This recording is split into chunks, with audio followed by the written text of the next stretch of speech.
Well, hello everybody and welcome back to the Football Wizards YouTube channel and welcome to game week 40 of the 46 game season. So we're into the home straight now, the last 7 matches and a busy Easter weekend as well. 2 of those get played over the Easter weekend. So 6 points up for grabs and everything to play for really.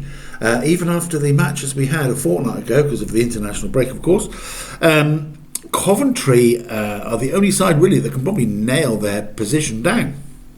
It's almost definite. They're almost definitely in the Premier League. 11 points clear of the third place team, 7 to play, and then 9 points clear of Middlesbrough. So they've almost got the championship flag coming their way, and a fully deserved one it will be too. They've been the best team by quite some distance. And the others have been trailing a little bit. Middlesbrough did tap them on the shoulder, did they not, a few weeks ago, but that only added fuel to the fire, or the Coventry fire, and off they went and pulled away again. Almost teasing Middlesbrough for a while, weren't they?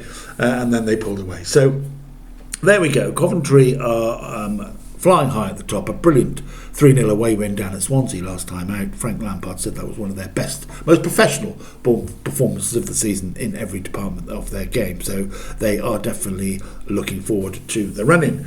And then, of course, we don't know who's going to join them. Will it be Middlesbrough, Ipswich or Millwall, are the 3 in with a real chance, and outside chance Hull. And then the playoffs, well, we can probably say Middlesbrough, Ipswich and Millwall will be in the playoffs. But it's whether Hull and Southampton can hold their places. Southampton have crept in, as we know, in recent weeks. Wrexham having their noses put out a little bit out of joint, but they're still on the same points as Southampton, but quite a significant goal difference, inferior goal difference. So Southampton and Wrexham are waiting to pounce. Derby, possibly. Yes, Derby is still in with a chance, sorry, only 3 points behind. But I think after that, Watford and Norwich fans may disagree, but they're looking a little bit too far away, I think, now. And everybody else is just thinking about holidays, possibly, but they'll be giving everything because every match will have something riding on it, almost. So we've got 7 to go. This weekend, there's the FA Cup as well. So Southampton are on the missing list because of the championship fixtures, that is. And they were playing Ipswich as well. What a game that would have been. But it's been rearranged for the 28th of April. And the only other game that's out of sync, if you see what I mean, is Portsmouth again versus Ipswich. So Ipswich are going to have a busy April because they will be going to Fratton Park on Tuesday the 14th, I believe. So a couple of midweek extras for Ipswich. But so we've got 11 games on Good Friday to start off our Easter weekend.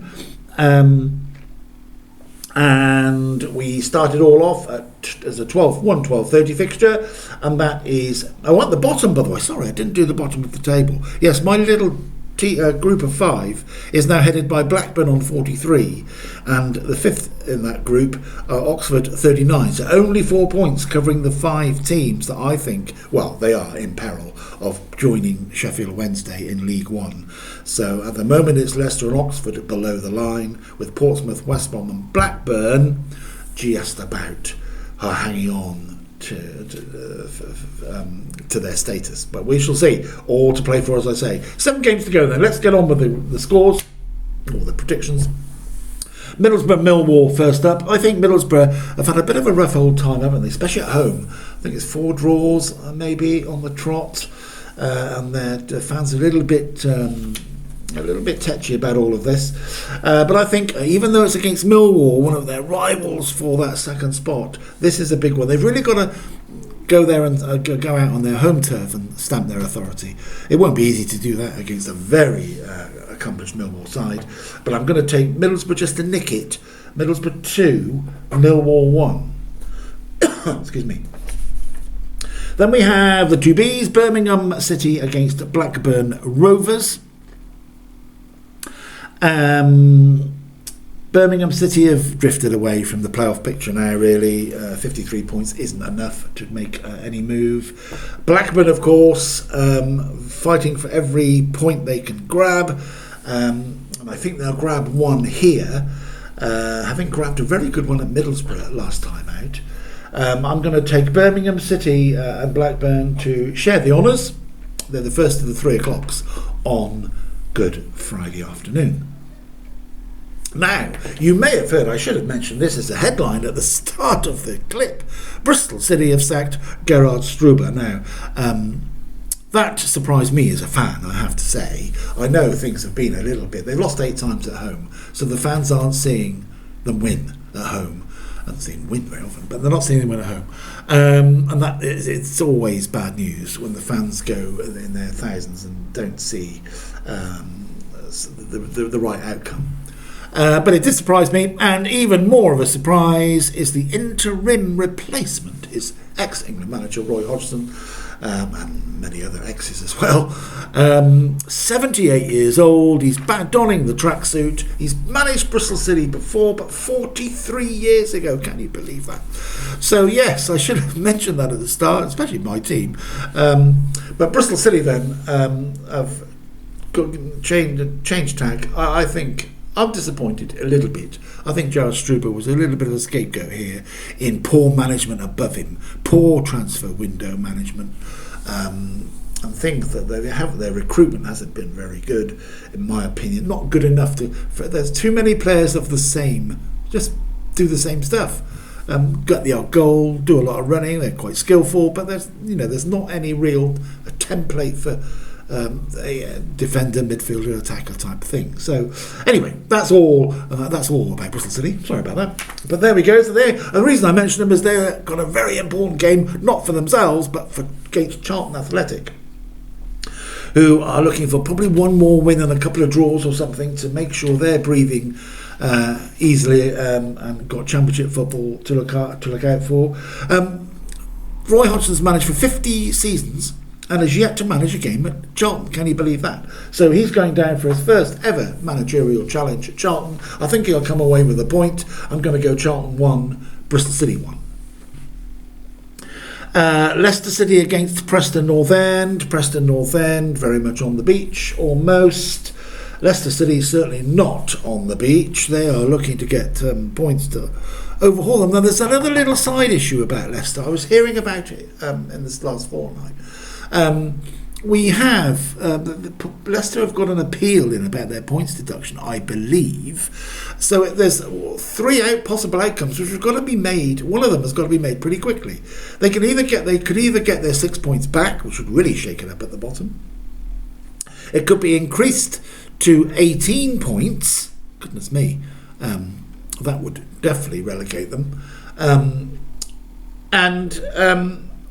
Or it stays as it is. So, they need to shake it up, the football authorities here, and get this sorted, because it has an impact on all the other teams around them and a lot of the games that are going to be played this month. Anyway, I think they'll come above the parapet in this one. It's a real chance to get some points on home turf. Leicester City 2, Preston North End 0. Now we have Norwich City, as I say, have made a real effort, haven't they, from where they were at the start of the season. But the 54 points, probably 9 points is too much over 7 matches to make up. You never know with them. They've been just brushing most teams aside. And they're playing Portsmouth. And Portsmouth had an absolute shocker at Queen's Park Rangers 2 weeks ago, losing 6-1. Can you believe? After some decent performances, but not decent results. They weren't letting in many goals, but they weren't scoring, which has been their nemesis all season. But this was a complete disaster. There were 3 down within half an hour. Some of their fans were heading home and all sorts of stuff. So they've had 2 weeks to fester on that a little bit, or reset and be positive. I think they've got to do the latter. But I think Norwich will be too strong in this one. I think the Portsmouth are going to have to get their points somewhere else. And amazingly, they've had all these poor results, 4 successive home defeats as well. I don't quite know what's happening, but they're not below the line, so they can still grab to that little crumb of comfort. But I think they'll go under at Norwich. Norwich City 3, Portsmouth 1. Another team in trouble, Oxford, as we know, a second bottom, but home game here. They'll be looking for 3 points. Tough one against Hull. Hull City tend to be better on the road than they are at home. They've got, as I say, they're in the shake-up for an outside automatic place and certainly a playoff spot. I think there'll be goals about here. Draw is no good to either of them, but I think that is what will be the outcome. I'm going to go Oxford 2, Hull City 2. Then we have Queen's Park Rangers, fresh from that one, quite fresh, 2 weeks ago. 6-1 win over Portsmouth. Having a local derby against Watford. I think they'll back up. Excuse me. I think they'll back up there. Tremendous win against Portsmouth with another win here, but a bit more with a slender feel about it. I'm going to take Queen's Park Rangers to win this local affair by 2-1. Queen's Park Rangers 2, Watford 1. Sheffield United, who were in front, I believe, against Wrexham last time out. But then Wrexham came back to take the points, as they do quite often when they're up against it. So Sheffield United were disappointed with that. They are in 17th place, 50 points, so they're just about safe. Another win or two sees them safe after deciding only to play a 40-game season when they lost their first 6. Anyway, enough of all that. That's history now for them. They're looking upwards and forwards, but I think they'll have 3 points to add to their tally here against Swansea. I'm going to go Sheffield United 2, Swansea 0. Swansea had, as I said earlier, quite a home trouncing by Coventry. Next up, Stoke City, who lost to Preston North End last time out, 3-1 away. Bit of a surprise, that one for me. And now they're home to Sheffield Wednesday, so I think Sheffield Wednesday now just seem to be running out of steam finally. You know what I mean? They galvanised themselves when the owner went, and they've had a much more cheerier existence since. But I think now they are getting this season out of the way and planning for an assault on League One. So I think Stoke here will take the points. Stoke City 3, Sheffield Wednesday 0. That leaves us 2 to go. The final 3 o'clock on Good Friday is the two W's, West Bromwich Albion against Wrexham. And West Bromwich Albion had a tremendous 1-0 win down at Bristol City, which really was the final nail in Gerard Struber's coffin, metaphorically speaking, of course. So it was a dreadful performance, apparently, by Bristol City. Even people I know have been going 60 years were saying, goodness me, I wouldn't bother if I never went again. So it was very bad.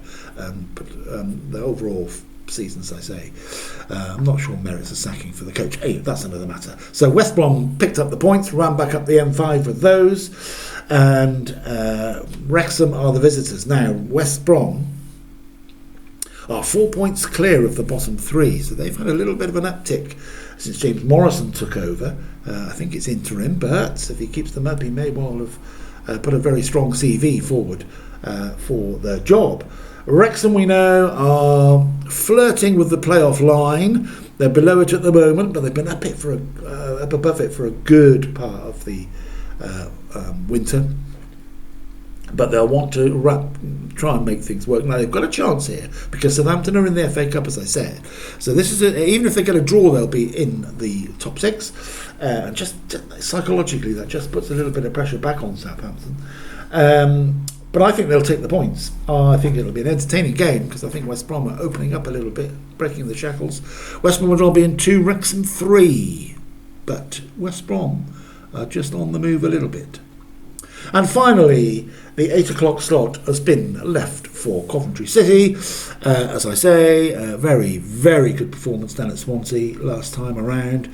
Derby had a decent 1-0 home win, and they're still... they've got to go there and give it their all. Well, they will give it their all, but what I mean is it's a game they can't afford just to say, oh, well, they're top of the table, let's get them out of the way and get on with the other 6. It's not in their capacity to do that. They're 3 points behind Southampton. Again, they can't go above Southampton unless they have a mighty win, because they're 7 goals behind on goal difference. So, but they can join them on points. So Wrexham and Derby, with Southampton not playing the game for nearly another 3 weeks, that's the catch-up match, is a real chance for them. So that ends Good Friday. It's all happening again on Easter Monday, so I will try and squeeze in somewhere over the weekend a